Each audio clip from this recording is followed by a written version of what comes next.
Latest updates के लिए हमारे चैनल हलचल इंडिया को लाइक, शेयर एंड सब्सक्राइब कीजिए एंड यस, बेल आइकन को प्रेस करना मत भूलिए।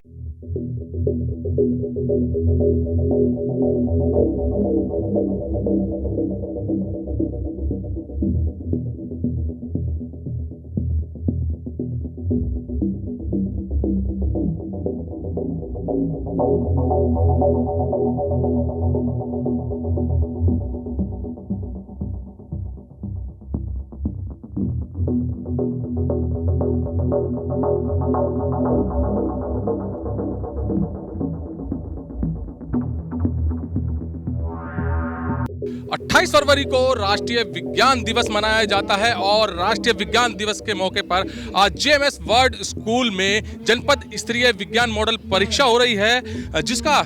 जहां डीआईओ सर ने जिम्मेदारी दी है जेएमएस वर्ड स्कूल को और मुख्य अतिथि हैं लोकप्रिय सांसद राजेंद्र अग्रवाल जी, जहां पर राजेंद्र अग्रवाल जी ने सभी बच्चों को संबोधित किया है, प्रोत्साहन किया है। सर से जानेंगे, सर जो आज जेएमएस वर्ड स्कूल में प्रतियोगिता हो रही है, इसमें किस तरह से देखा गया है कि बच्चों का आविष्कारिक माइंड दिख रहा है? नहीं, आपने भी जैसे देखा है, बच्चों ने अनेक प्रकार के मॉडल बनाए, उनको विषय दिए गए थे। सोलर एनर्जी को देकर के दिया गया, जैविक खेती का विषय था, या जो है जो अन्य वैज्ञानिक उपयोग है उनको लेकर के उन्होंने बच्चों ने बहुत अच्छे मॉडल यहाँ पर बनाए। सेंसर्स का उपयोग करके राडार सिस्टम एक अपने आप से क्रिएट किया बच्चों ने सुरक्षा की दृष्टि से।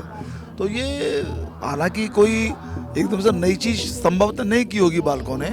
परंतु जो कुछ उन्होंने पढ़ा उसको ठीक प्रकार से मॉडल के रूप के अंदर रखना, इससे उनकी जो वैज्ञानिक सोच है उसको बढ़ावा मिलता है, उनके दिमाग के अंदर प्रक्रिया का प्रारंभ होता है,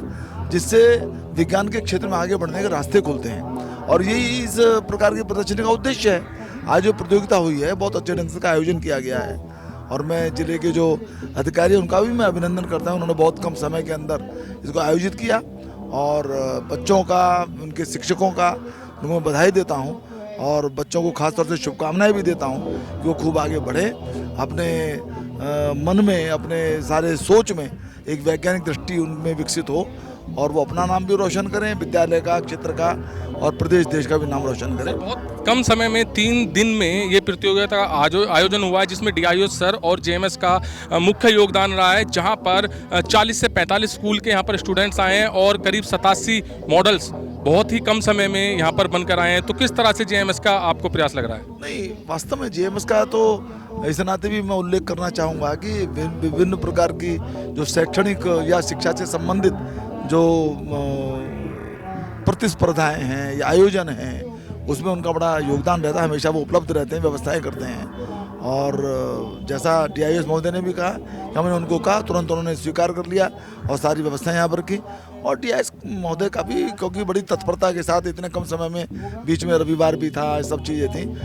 मैं सभी का और जिन्होंने विद्यालयों ने यहाँ पर पार्टिसिपेंट्स भेजे, बच्चे भेजे, उनका भी इसमें योगदान है। सबका मैं बहुत बहुत अभिनंदन करता हूँ। जेएमएस वर्ड स्कूल के चेयरमैन के यहाँ पर जमकर तारीफ हो रही है, सांसद जी तारीफ कर रहे हैं कि बहुत ही कम समय में 3 दिन में ये जो प्रतियोगिता है, काफ़ी बड़ी प्रतियोगिता है, इसको यहाँ पर कराया है। और आपको बता देता हूँ कि यहाँ पर 40 से 45 स्कूल के स्टूडेंट्स हैं, जहाँ जो जिनमें कॉलेज भी हैं और 87 मॉडल यहाँ पर पेश किए गए हैं। राजन दिखाइए सामने की साइड के 45 स्कूलों के 87 मॉडल्स यहाँ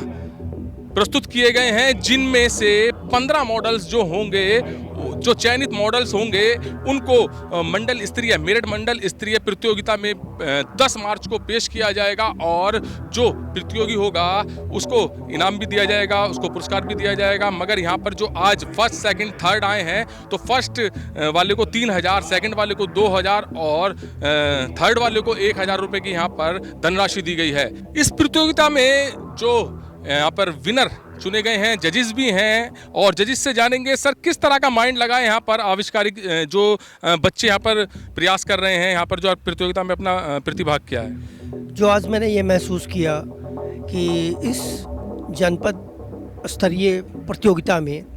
बहुत सारे छात्रों ने की प्रतिभा ऐसी आई है जिसको कि स्कूल लेवल में यदि हम देखते हैं तो वो बड़ा ही उत्कृष्ट है। जैसे बच्चों का गोबर प्लांट, गैस गोबर प्लांट,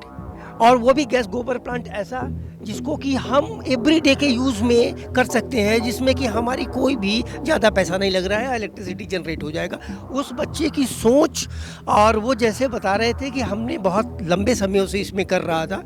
ये सराहनीय है और वो मॉडल जो है वो बहुत ऊपर उठेगा। वैसे ही बहुत सारे बच्चों ने रोबोटिक्स का, किसी ने बच्चों का था कि ट्रैफिक कंट्रोल सिस्टम में, कि यदि आपका सुबह में और शाम में जिस समय हमारा हैवी ट्रैफिक होता है, तो how can we will have to control the things with the automated way. तो इस बारे में बच्चों का सोचना और सोच करके वर्किंग मॉडल लेकर के आना, that one is very nice. और मैं ये कहूँगा कि यहाँ पर जितने भी स्कूल के बच्चे आए थे, सभी का प्रोजेक्ट अपने आप में कहीं ना कहीं ऊपर उठ रहा था। जो थीम थी हमारी robotics, non conventional energy resources, traffic control system, इसके बाद सबसे बड़ी बातें आ रही थी जहाँ की हमें और हमारी सोसाइटी को थोड़ा सा और आगे भी बढ़ना चाहिए स्टेम सेल से रिलेटेड, जो कि अब के जनरेशन के लिए बहुत ही इम्पोर्टेंट पार्ट है कि स्टेम सेल को आप समझें, उसकी इम्पोर्टेंस को समझें और वहाँ से कैसे आप अपने भविष्य को कंट्रोल कर सकते हैं, उसके बारे में बच्चों ने कितना लाजवाब तरीके से बताया, मॉडल एक्सप्लेन किया। तो ये प्रतियोगिता हमारे स्तर से, जो मैंने एक जजेज होने के नाते से मैंने जब देखा, तो मुझे काफ़ी आनंद लगा कि बच्चे इस उम्र में और इतने ऊपर तक सोच रहे हैं। यदि इन पर थोड़ी सी और ध्यान दिया जाए तो ये हमारे भारत के भविष्य जरूर बनेंगे। कैमरामैन राजन के साथ सुशील शर्मा, हलचल इंडिया।